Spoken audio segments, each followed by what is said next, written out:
Hi, hello friends. Welcome back to our YouTube channel, New Techno Education page. Myself, I'm Anishityam. ಇವತ್ತಿನ ವಿಡಿಯೋದಲ್ಲಿ ಏನ್ ಕಲಿಯೋಣ ಅಂದ್ರೆ parts of processing unit ಮತ್ತೆ ಇದರಲ್ಲಿ ಇರೋ ಕಾಂಪೊನೆಂಟ್ಸ್ ಮತ್ತೆ ಸಿಎಂಒಸ್ ಏನ್ ಕೆಲಸ ಮಾಡುತ್ತೆ, ಎಸ್ಎಂಪಿಎಸ್ ಏನ್ ಕೆಲಸ ಮಾಡುತ್ತೆ ಅಂತ ಈ ವಿಡಿಯೋದಲ್ಲಿ ನಾನು ಕಂಪ್ಲೀಟ್ ಇನ್ಫಾರ್ಮೇಶನ್ ಕೊಡ್ತೀನಿ.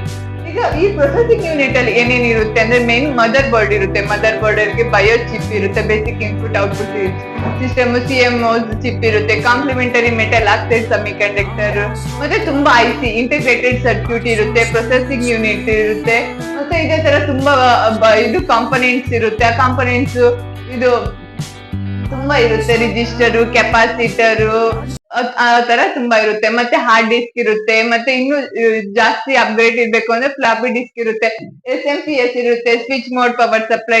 ಈ ಸ್ವಿಚ್ ಮೋಡ್ ಪವರ್ ಸಪ್ಲೈ ಕೆಲಸ ಏನು ಅಂದ್ರೆ ಇದು ಎಸಿ ಕರೆಂಟ್ ನ ಡಿಸಿ ಆಲ್ಟರ್ನೇಟಿವ್ ಕರೆಂಟ್ ಇಂದ ಇದು ಡೈರೆಕ್ಟ್ ಕರೆಂಟ್ ಆಗಿ ನಮ್ಗೆ ಕೊಡುತ್ತೆ. ಮತ್ತೆ ಯಾವ್ಯಾವ ಕಾಂಪೊನೆಂಟ್ಸ್ ಗೆ ಯಾವ್ಯಾವ ಬೋರ್ಡ್ ಗೆ ಎಷ್ಟೆಷ್ಟು ಕರೆಂಟ್ ಹೋಗ್ಬೇಕು, ಎಷ್ಟೆಷ್ಟು ವೋಲ್ಟೇಜ್ ಹೋಗ್ಬೇಕು ಅಂತ ಇದು ಡಿಸೈಡ್ ಮಾಡುತ್ತೆ. ಮತ್ತೆ ಸಿಎಂಒಸ್ ಬಗ್ಗೆ ಹೇಳೋಣ ಅಂದ್ರೆ ಇದು complementary metal oxide semi conductor ಆಗಿರೋದ್ರಿಂದ ಇದು ಡೇಟ್ ಮತ್ತೆ ಟೈಮ್ ನ 10 ಇಯರ್ಸ್ ವರ್ಗು ಸ್ಟೋರ್ ಮಾಡೋ ಕೇಪಬಲ್ ಇದ್ರಲ್ಲಿದೆ. ಇದೇ ತರನ ಹೆಚ್ಚಿನ ಇನ್ಫಾರ್ಮೇಶನ್ ಗಾಗಿ ನಮ್ಮ ನ್ಯೂ ಟೆಕ್ನೋ ಎಜುಕೇಶನ್ ಪೇಜ್ ನ ಫಾಲೋ ಮಾಡಿ ಮತ್ತೆ ಸಬ್ಸ್ಕ್ರೈಬ್ ಮಾಡಿ.